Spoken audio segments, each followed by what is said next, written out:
Masyarakat bergerak, suara-suara meminta pemerintah mengambil langkah tegas untuk mengatasi situasi ini terus disuarakan. Di media sosial, warga diaspora dan pegiat sosial menggaungkan 17 tuntutan plus 8 sebagai solusi atas permasalahan di Indonesia. Partai-partai politik, pimpinan-pimpinan partai politik, DPR juga termasuk. Dengar ya, kalian saat ini berhadapan dengan generasi yang berbeda. Kita bukan lagi generasi seperti kalian yang gampang dipecah belah, yang tidak punya ilmu pengetahuan, yang bisa termakan sama narasi-narasi emosional. Kita semua bisa melihat, bisa menimbang karena kita melek dengan informasi dan informasi sangat terbuka. Masyarakat bergerak. Di media sosial begitu banyak tuntutan disuarakan warga yang menuntut reformasi di tubuh pemerintah. Tak hanya demonstrasi yang sudah berlangsung beberapa hari terakhir, namun juga suara-suara protes yang digaungkan di media sosial. Pendiri Gerakan WhatsApp Indonesia Abigail Limuria bersama pegiat media sosial lainnya menyerukan 17 plus 8 tuntutan rakyat. 17 tuntutan rakyat diharapkan bisa diakomodasi dalam waktu sepekan dengan tenggat hingga 5 September 2025. Sementara 8 tuntutan lain merupakan tuntutan jangka panjang yang memiliki tenggat waktu 1 tahun. Hal yang sama juga digaungkan diaspora Indonesia Salsa Erwina yang menuntut wakil rakyat dan partai politik segera mengambil langkah tegas menghadapi situasi ini. Udah impossible, tidak ada cara untuk bisa membungkam masyarakat di saat media, di saat dunia sudah sangat digital seperti ini.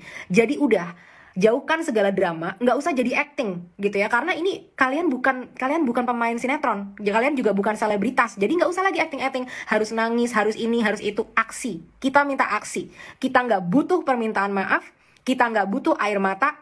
Kalian harusnya tersinggung saat kalian nangis-nangis di depan rakyat, karena sudah bukan lagi tangisan, tapi darah sudah berceceran dari rakyat itu sendiri. Dan yang kita minta adalah kalian dengarkan suara kita.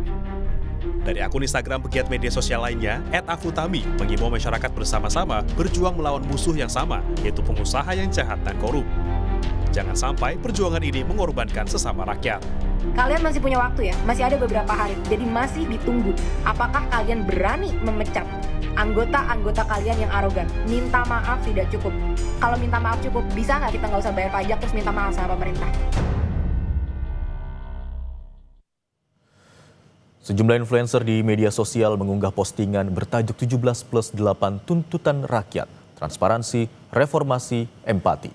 17 tuntutan untuk dipenuhi dalam jangka waktu sepekan hingga 5 September 2025. Yang pertama, bentuk tim investigasi independen atas kematian ojol Afan Kurniawan dan korban lainnya. Kemudian, hentikan keterlibatan TNI dalam pengamanan sipil. Bebaskan semua demonstran yang ditahan, termasuk hentikan kriminalisasi aksi damai. Selanjutnya, adili aparat keamanan yang terbukti melakukan kekerasan dan stop kekerasan oleh kepolisian. Tuntutan selanjutnya adalah bekukan kenaikan gaji, tunjangan DPR, dan batalkan fasilitas baru termasuk pensiun. Kemudian, publikasikan anggaran DPR secara terbuka dan berkala. Audit harta kekayaan anggota DPR melalui KPK, dorong Badan Kehormatan DPR memeriksa anggota yang menghina suara rakyat, dan partai harus memberi sanksi ke kader yang arogan. Selanjutnya, umumkan komitmen publik partai untuk membela rakyat di masa krisis. Mereka juga meminta anggota DPR bisa berdialog dengan mahasiswa dan masyarakat, menegakkan disiplin internal TNI, dan komitmen publik TNI untuk tidak memasuki ruang sipil selama krisis demokrasi. Dalam tuntutan itu juga ada permintaan untuk pastikan upah layak untuk seluruh angkatan kerja, mencegah PHK massal dan lindungi pekerja kontrak, serta membuka dialog langsung dengan serikat buruh soal upah dan outsourcing.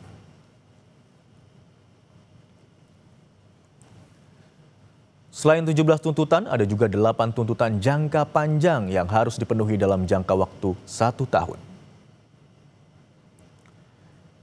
Yang pertama adalah bersihkan dan reformasi DPR besar-besaran, reformasi partai politik dan kuatkan pengawasan eksekutif, susun rencana reformasi perpajakan yang lebih adil, serta sahkan dan tegakkan undang-undang perampasan aset koruptor.